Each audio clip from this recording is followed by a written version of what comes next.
quiet. You're all right. She fell from the ridge. The cowboy who carried her became her only hope. The Fall, Arizona Territory, 1878. The afternoon peeled away slowly from the red cliffs, as if someone were dragging the last veil of dust off the day. Elias Crane led his gray mare down a dry wash, the animal's hooves knocking on loose rock, steady and patient.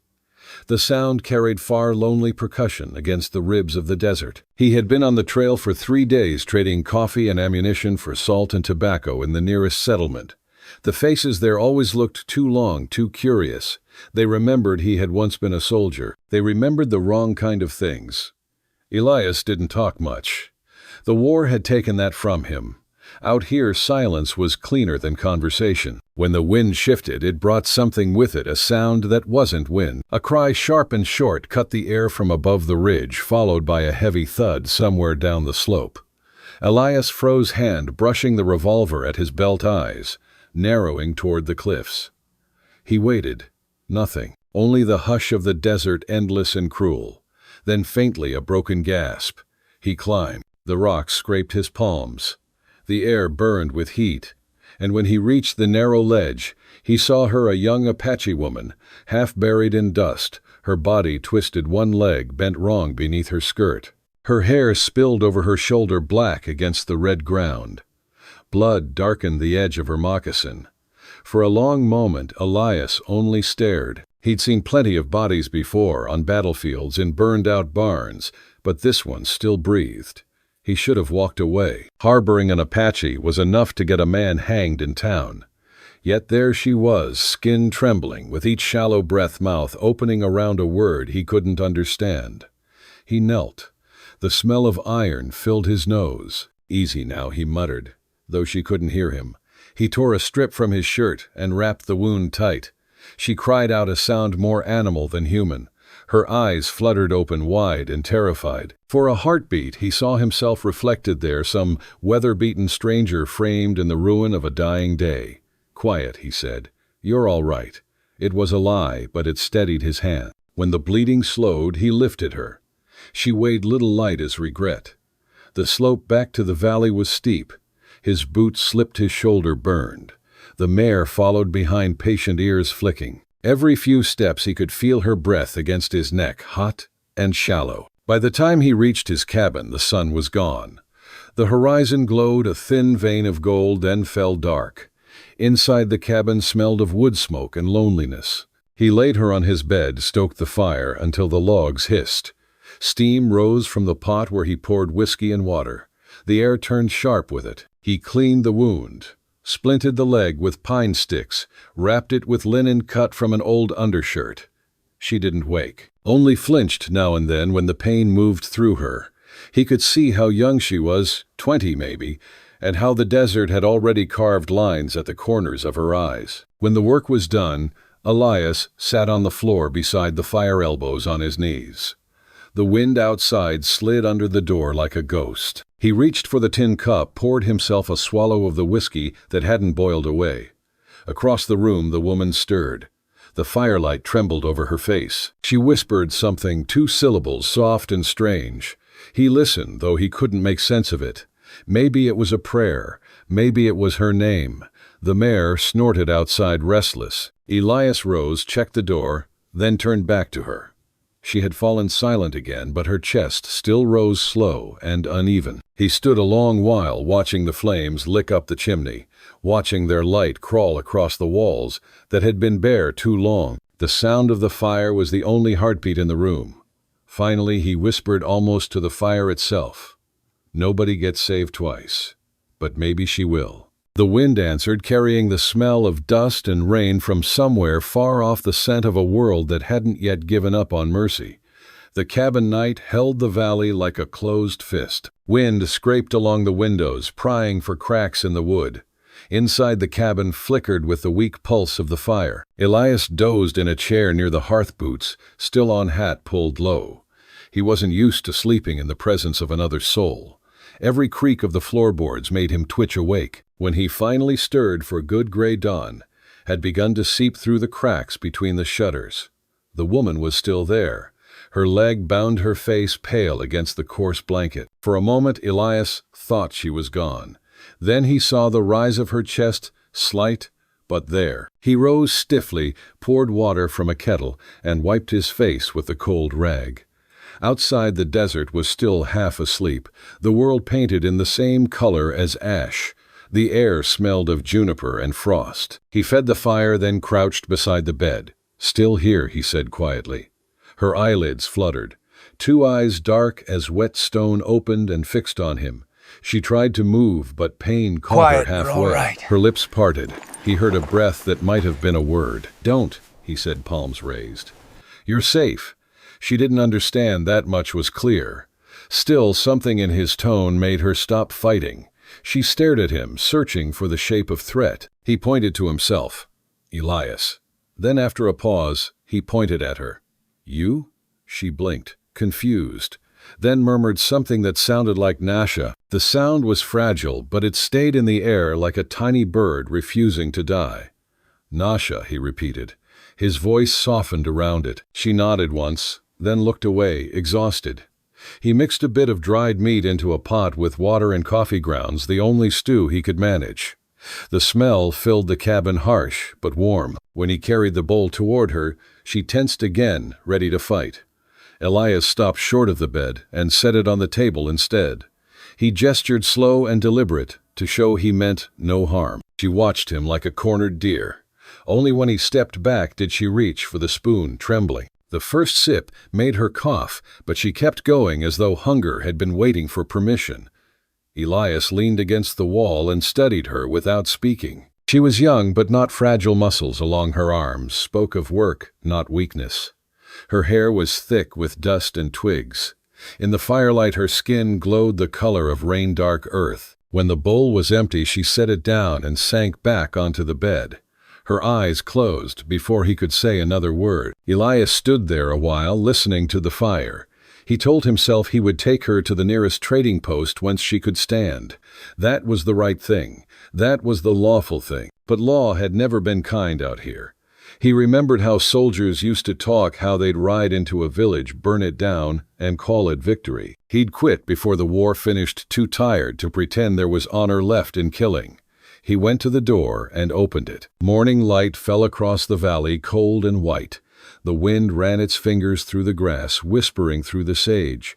He saw the line of his own tracks leading back up the ridge. They looked like the trail of a man who didn't yet know where he belonged. By afternoon the fire had dwindled. He added more wood, checked her bandage. The swelling had gone down. She stirred, muttering something in her language, short rhythmic syllables. Her hand brushed his wrist by accident, and he froze. Her fingers were small, warm now. For an instant her eyes opened and met his. No fear, just exhaustion, and a strange, fragile trust.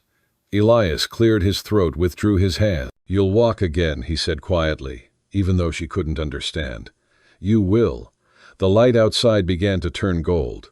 He sat in his chair again, the fire crackling between them, two strangers, sharing the same silence. The wind sighed through the cracks, carrying the scent of pine smoke and rain. She whispered once more that same word, Nascha.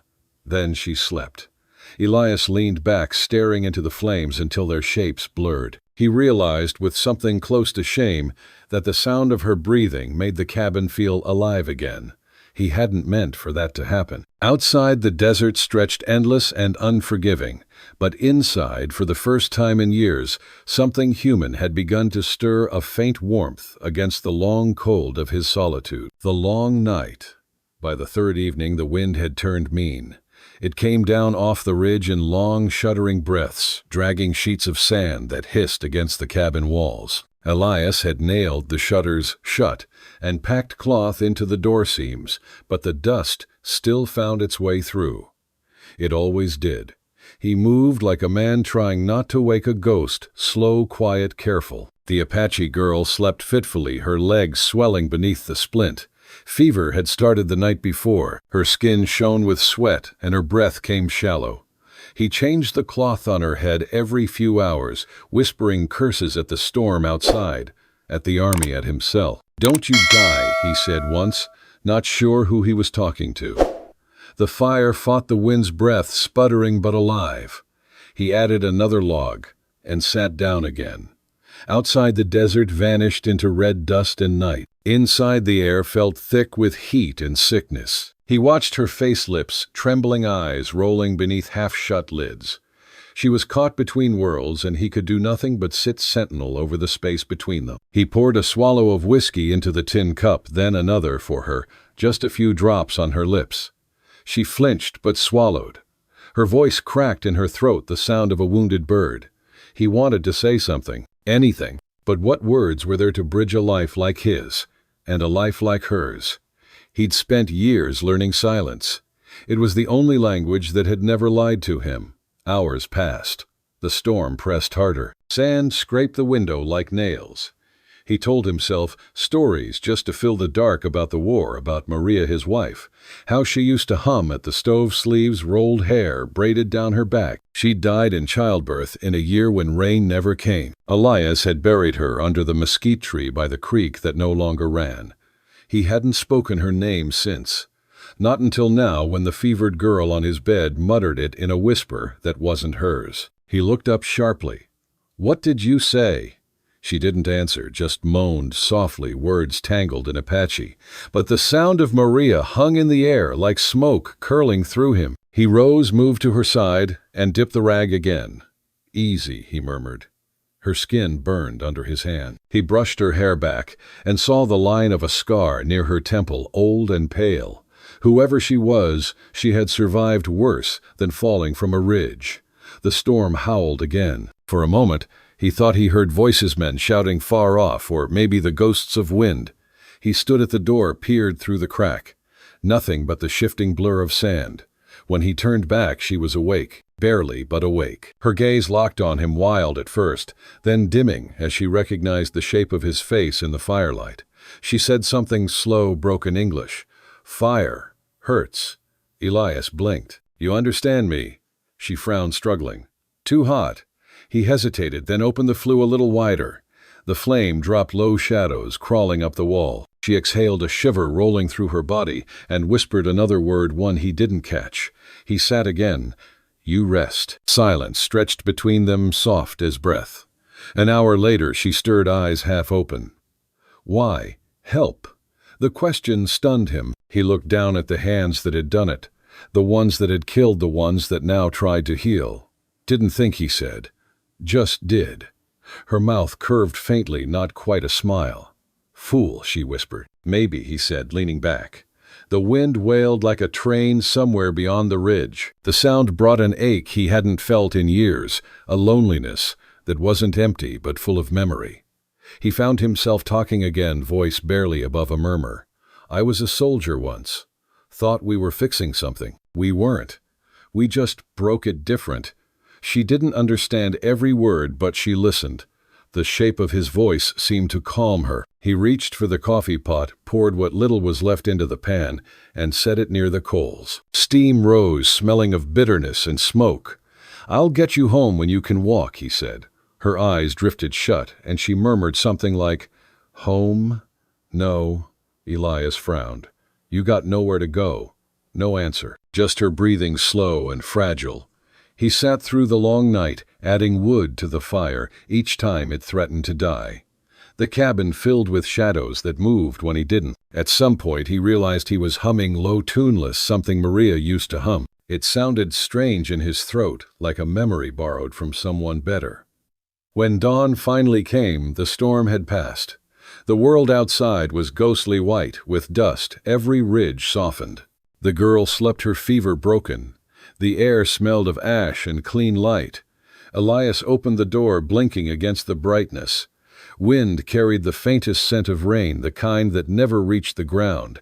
Behind him, a small sound, her voice weak but clear. "Elias." He turned. She was awake, her eyes clearer than they'd ever been. For a second he thought he saw Maria in them, then realized it wasn't memory. It was life. "Yeah," he said quietly. "I'm here." Outside, the desert was still waiting. Inside, something had changed. Not healed, not yet, but mending the way the land does after a storm. The riders, By mid-morning, the wind had died. The world seemed to have exhaled and then forgotten how to draw breath again. The air was so still that Elias could hear the faint tick of the stove metal cooling, a small stubborn sound in the silence. Nascha slept, her breathing steady now, one hand resting over the rough blanket. The fever had left her face pale but calm. She looked younger in that piece, less like someone chased by war, more like a girl who'd once laughed under open sky. Elias rose quietly, his joints stiff from 2 nights of half-sleep on the cabin floor. The room smelled of cedar smoke, boiled beans, and sweat dried into cloth. For the first time in days, he stepped outside. The desert, after a storm, always looked cleaned of sin, red earth, washed pale sky scoured to a hard enamel blue.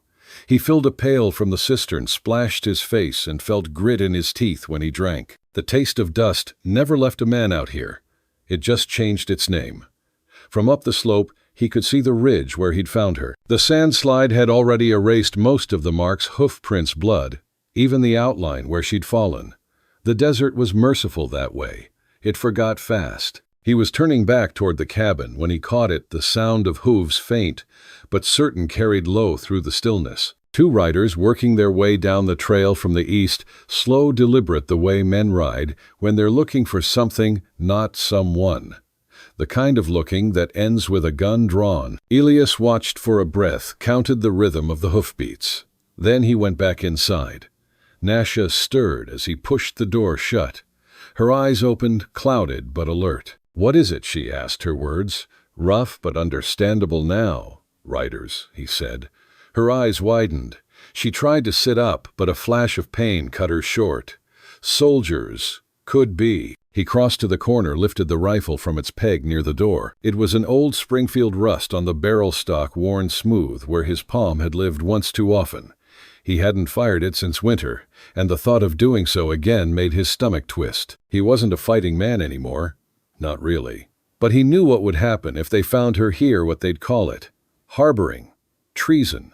Gallows. He crossed to the stove, pried up the trapdoor beneath it. The hollow space below was small, dug years ago to store jerky and tools when bandits came through. It smelled of earth and iron. "You stay there." "Quiet," he said. Nascha hesitated, breathing hard. "You help." Again he met her eyes. "Don't make me regret it." Something like gratitude flickered in her expression. "You already not regret." He wanted to tell her she didn't know him, that regret had followed him longer than the wind. But there wasn't time. He helped her down, covered the hole with the folded rug, then dragged a crate over it. The place looked no different from before. He poured himself coffee and sat by the table. His hands were steady, but his heart wasn't. He could feel the pulse in his throat like a second clock counting down. The knock came soft but certain. Morning Crane, a voice called. "Got a report a band of Apaches passed through here yesterday." "You seen anything?" Elias rose, opened the door slow. 2 men sat their horses in the sunlight, badges dull under their dusted coats. One he recognized, Deputy Lang, a man with a voice like gravel and eyes like broken glass. The other was new, a kid with freckles and a smile that didn't reach his eyes. "Can't say I have," Elias answered. "A storm blew half the desert through here, though. You'll lose your horses if you ride too far." Lang squinted past him into the cabin. "You been alone all that time, Crane?" "Same as always." The deputy leaned forward in the saddle, sniffing the air like a hound. "Smells like stew." "Beans," Elias said evenly. "You want some?" Lang's mouth twitched, half amusement, half suspicion. "You always were a strange one." "Army doesn't send word anymore." Elias shook his head. "Haven't been Army for 10 years. The younger man swung off his horse, kicked at the dust. "Tracks up the ridge say someone fell. Blood, too." "You sure you haven't had visitors?" Elias's pulse slowed, the kind of calm that only came when trouble had already arrived. "If I had," he said, "you'd see their bodies." "You think I'd hide someone?" The kid looked uncertain, eyes flicking toward Lang for cue. Lang just stared, measuring him. The silence stretched until the wind dared to return, nudging a dry weed across the yard. Finally, Lang spat a thin line of tobacco into the dirt. "If you do see any of 'em, Apache or otherwise, you send word to town. You know what they did near Santa Cruz last month?" "I heard," Elias said. Lang's expression didn't change. "You done." The deputy smirked, tugged his reins. For now, the horses turned hooves, crunching over the gravel, fading into the distance, until all that was left was dust hanging like ghosts between the hills. Elias stood there a long moment, watching the horizon, until the last flicker of sunlight swallowed them whole. Only then did he go back inside. The cabin seemed smaller somehow, the air thick with all the words he hadn't said. He moved the crate aside, peeled up the rug, and lifted the trap door. Nascha lay curled in the dark, eyes wide. "They're gone," he said quietly. She blinked, the tension in her shoulders easing just enough for her to breathe. He helped her climb out, her hands cold and shaking. "They kill me," she whispered. "Not if I can help it." Why, he didn't have an answer ready. He thought of the war, of the smell of burning canvas, and the sound of men screaming under their own flag. He thought of Maria's grave, how the river had taken it the spring after she died. He thought of the things he'd done in uniform, how mercy had become a language no one spoke. Maybe it was guilt. Maybe it was something simpler, an old reflex to protect what the world had already decided to destroy. "I guess I've had enough dying on my hands," he said finally. She studied him for a long moment, face unreadable. Then she nodded once, solemn as a prayer. As the day stretched thin and gold toward evening, the desert came alive again. Wind slipped down the ridge, teasing loose strands of her hair as she sat near the fire. Elias cooked quietly, beans again, a bit of dried venison cut into thin strips. The sound of the ladle against tin was the only speech between them. They ate from the same bowl, passing it back and forth in silence. When she looked up, her gaze met his, and didn't flinch this time. There was something steady in it now, something that made him think of ground after rain, fragile but capable of bearing weight again. Outside, the riders were long gone. The wind carried away their scent, their threat. But the silence that followed wasn't peace. It was something heavier, like a vow they hadn't spoken but both understood. That night, Elias couldn't sleep. He sat by the window with the rifle across his lap, watching the horizon fade into darkness. The desert never really slept, it just pretended, letting its ghosts whisper beneath the sand. Each gust of wind raised a curl of dust from the ridge, like the earth remembering what it had taken. Behind him, Nascha murmured in her sleep words in Apache, soft as prayer. He caught only one safe. He turned the word over in his mind. It felt foreign on his tongue, like something he'd forgotten how to pronounce. But the more he thought of it, the more it sounded real. He stayed awake till dawn, not because he feared the riders would return, but because for the first time in years, he'd been given something worth guarding. When the morning light came thin and gold, it spilled across the floor and touched her face. Elias let the rifle rest beside him and watched the sun climb. For the first time in a long time, safe didn't sound like a lie. It sounded like a promise, the return of pain. The morning came too quiet. The kind of stillness that makes a man's skin itch, like the desert itself, was holding its breath and daring him to move first. Elias woke before dawn to the sound of shallow gasps. For a second he thought it was his own breathing, the kind that comes when a nightmare refuses to let go. But then he turned and saw her. Nascha lay twisted in the blankets, her face slick with sweat. Her mouth moved soundlessly, as though she were arguing with some ghost that would not leave her be. He touched her shoulder, and the heat under his palm made him curse softly. The wound in her leg had gone red again, angry and wet to the touch. Fever had come back with vengeance, crawling up from the limb like a slow fire. He tried the compress cold water clean cloth, but she groaned, pushing his hand away weakly. "Burns," she whispered, her eyes glassy, unfocused. He pulled back the blanket. The bandage was soaked through edges dark. When he peeled it away, the smell hit first, sour and wrong. The flesh beneath had begun to swell, a hard red ridge spreading outward. Infection, the kind that didn't forgive. Elias stepped back, throat tight. He'd seen this before in the field, the slow rot that took men piece by piece, the way they begged to be shot before it reached the heart. He remembered the color, that sick shine of dying skin. His mind went to the trading post 20 miles east. They'd have carbolic acid bandages, maybe laudanum if the gods were feeling kind. He looked down at her again. Nascha had drifted into a restless, half-sleep, murmuring words. He didn't know the syllables, sliding like water between teeth. He knelt beside her, brushed damp hair from her forehead. "I'll be back," he said quietly. "You hear me? You hold on." She didn't answer. Her breathing came quick and shallow, the sound of someone trying to stay tethered to this world. By sunrise, he was already in the saddle, the bay's hooves chewing at the hardpan earth. The land glared white under the early light, flat stretches of sand broken by scrub and the thin silver bones of dried creek beds. Every hoofbeat raised dust and memory. He rode hard, the way a man rides when the thing chasing him isn't behind but inside him. He thought of her face when he found her on the ridge, eyes defiant even through the pain. Thought of her hand gripping his coat when he carried her into the cave. He had not prayed in years, but the rhythm of the ride became one, "Anyway, just let me get there. Just let me get back." Hours passed. The sun climbed high and burned the color out of the sky. Sweat stung his eyes, salt on raw skin.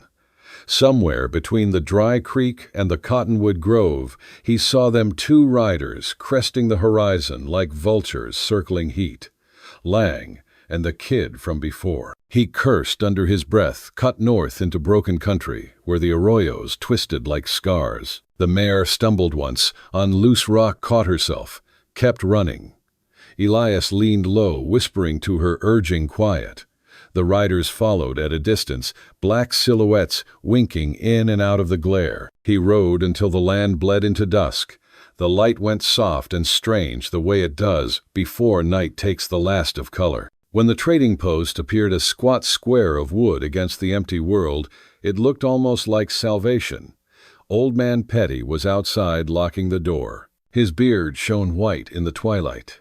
"Need carbolic and bandages," Elias said, swinging off the horse before the dust even settled. Petty squinted at him. "Somebody hurt," fell Elias lied. The old man's frown deepened. "You sure it's not one of them?" Elias stared silent. The kind of stare that makes another man remember his own cowardice. Petty hesitated, then grunted and disappeared inside. He came back with a tin of disinfectant and a roll of linen. $2. Elias tossed a silver piece on the counter. "That's all I got." "That's enough," Petty said, quickly pocketing it. He leaned forward. "Heard talk the deputies are hunting again. Best keep your head down, Crane." Elias nodded, once turned to leave. He didn't make it 10 paces before the sound of hooves reached him fast close. Two silhouettes rode in from the east, dust trailing behind them like smoke. Lang's voice carried across the flat in that slow, mocking drawl. "Crane, you left in a hurry for a man who's got no company." Elias didn't answer. He swung into the saddle, kicked hard. The mare bolted. Shouts followed. A gunshot cracked, and a splinter jumped off the fence post beside his leg.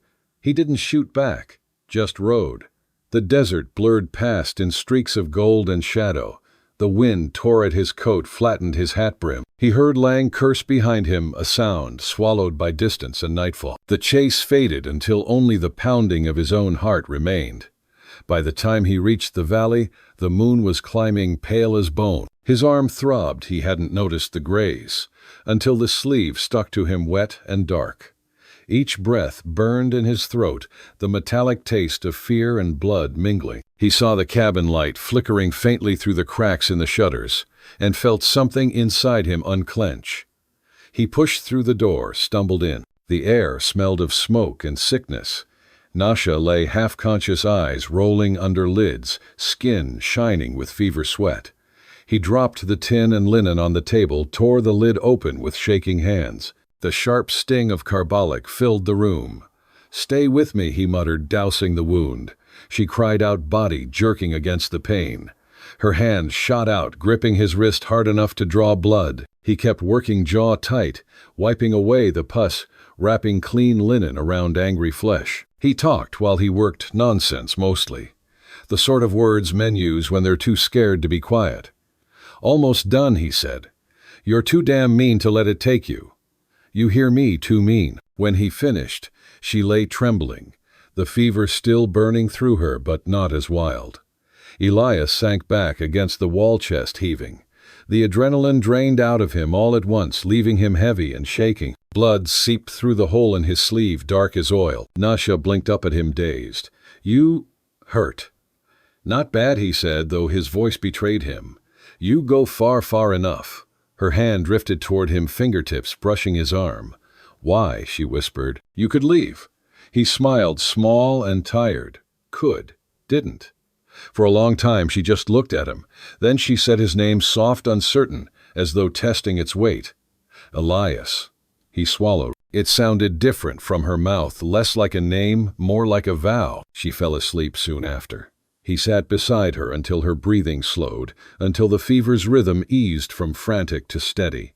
The moonlight reached through the window and laid its pale hand across her face. Elias cleaned his own wound with what was left of the carbolic. The burn made him hiss through his teeth, but he welcomed the pain. It meant he was still alive to feel it. He tore a strip from his undershirt and bound the arm tight. Then he fed the fire. The coals were low, sullen things. He poked them back to life, added kindling until the orange spread, throwing long, restless shadows across the walls. For the first time since he'd left the ridge, he let himself breathe. Outside, coyotes began their nightly chorus, distant, mournful, echoing through the canyon. He used to hate that sound. Tonight, it felt like company. When he looked back at her, she was still her face, slack in peace, that looked borrowed. He thought of how small she'd seemed when he carried her in, and how fierce she'd been even half dead. It humbled him, that stubborn spark she carried. The hours between midnight and dawn were long. He dozed, sitting up, rifle across his knees. Every time she stirred, he reached out half, expecting the fever to return. It didn't. The color in her cheeks softened, the sweat dried. Just before dawn, a thin light crept in through the window slats. He poured water into a tin cup and drank. His arm throbbed steady, his body ached, but there was a strange quiet inside him, like the kind that comes after confession. Nascha stirred. Her lips moved, breath catching. Then, like a whisper carried from another world, she spoke wind. Still here, Elias looked toward the open window, where a faint breeze slid through, carrying the smell of sage and rain far off in the hills. "Yeah," he said softly, "still here." Her brow smoothed, and she slept again. When the first streak of sunlight touched the floorboards, he watched it crawl slowly, warming the room inch by inch until it reached her hand. The light lingered there, brightening her skin. He felt something tighten in his chest, something close to gratitude. He wasn't a praying man, but that morning Elias Crane found himself whispering a thanks to no one in particular, to the wind, to the desert, to whatever mercy still bothered to pass by his door. For the first time in years, he didn't feel like a man waiting to die. He was simply waiting for her to wake. Dwarn 6, the morning below the ridge. Morning came soft and gold. Light filtered through the cracks in the shutters, painting the cabin floor in thin bars of warmth. For a long time Elias didn't move. He sat by the hearth boots, still dusty from the night's ride, watching the breath rise and fall in Nascha's chest. The fever had broken for good. Her face, once drawn tight with pain, had eased. The red in her leg had faded to pale. She slept like someone who'd fought too long just to rest. Elias rubbed the back of his neck, feeling the crusted sweat, the dull ache that comes after fear loosens its hold. He'd ridden through the canyon and back again under moonlight, following his horse's instinct more than his own. Every hour since had been a prayer spoken without words. When she finally stirred, dawn had turned the air thin and blue. Her lashes fluttered, and the first thing she saw was him slumped against the wall, eyes, half-shut arm, wrapped in a blood-stained bandage. "You look dead," she murmured, her voice rough with sleep. He gave a tired smile. "Not yet." Her gaze fell to his arm. "You hurt. Got clipped. Doesn't matter." She studied him a moment longer, as if measuring the truth of that, then said quietly, "You went for medicine." Elias shrugged. "Seemed you were too stubborn to die." Nascha's lips twitched, the closest thing to a laugh he'd ever seen from her. The sound was soft, shy, but real. It stayed in the room like a secret too delicate to touch. He helped her sit up, propping a blanket behind her back. The air smelled of cedar smoke and the faint sweetness of boiled sage. Outside, the valley was waking, the cry of a hawk, the shuffle of wind, Through sage the slow drip of snowmelt sliding from the roof. The world felt newly washed, as if it too had been fevered and finally cooled. She drank the water he brought, then leaned back, eyes tracing the pattern of sunlight crawling along the wall. "Long time since I see sun like this," she said. Elias followed her gaze. The ridge loomed beyond the window, black and jagged, its edge still bruised with shadow. "You'll walk again soon," he said. "I can get you to the river. After that, your people maybe." Her brow furrowed. No people left. He didn't answer. There wasn't anything to say to that. Only the hush of mourning, honest and unforgiving. After a moment, she reached for something beneath the blanket and drew out a small bundle of leather and twine. When she unwrapped it, a charm fell into her palm, a thin circle of braided grass, with a feather tied to its edge. She turned it once between her fingers, then held it out to him. "What's this?" he asked. "Promise," she said, "for safe hands." He hesitated. "You don't owe me anything." She shook her head. "Not owe. Give." The feather was pale gray, tipped in white, the color of the hawks that hunted above the cliffs. He took it gently, careful not to break the twine. "It's beautiful." Nascha smiled faintly. "Means you belong to Wind now. Wind remembers." He wasn't sure he understood, but he felt the truth of it anyway. The wind had carried too many things from him over the years: names, faces, laughter. Maybe it was time it brought something back. That afternoon he cut 2 pine limbs and shaped them into crutches. His knife rasped softly against the wood, the rhythm steady, almost meditative. Each stroke carried its own small prayer, that she'd stand again, that his hands could still make something meant to help, not harm. When he sanded the bark away, the sap bled sweet and clear. Nascha watched him from the doorway, her hair loose around her shoulders. When he finished, she reached for the crutches and tried them. The first step jarred through her body, sending pain flashing across her face, but she didn't stop. "You'll tear the stitches," he warned. She looked back over her shoulder, breath quick. "Then I learn again." By evening she could make it from bed to door without falling. She stood there a while, looking out at the valley below, the same ridge that had tried to kill her, now quiet under the dying light. Her skin glowed bronze against the sunset, her outline thin but upright, like a sapling that had refused to break. Elias joined her, leaning against the doorframe. The sky burned orange and red into the clouds, the same colors that had stained her skin when he first found her. For a long time they said nothing. "World looks different from down here," she said softly. "Maybe that's the point," he replied. A hawk crossed above them, its shadow sweeping over the cabin roof. She followed it with her eyes until it vanished toward the river. "I used to think wind was the voice of the dead," she said. "Now maybe it's the voice of what still lives." He turned the feather charm between his fingers. "Then I reckon it's been trying to talk to me for a while." She smiled, a slow, careful thing that looked borrowed from another life. "You listen now." They stood together until the light thinned and the first star blinked out over the ridge. When the chill crept in, she turned toward him, eyes dark but steady. "You could leave now," she said. "No one stop you."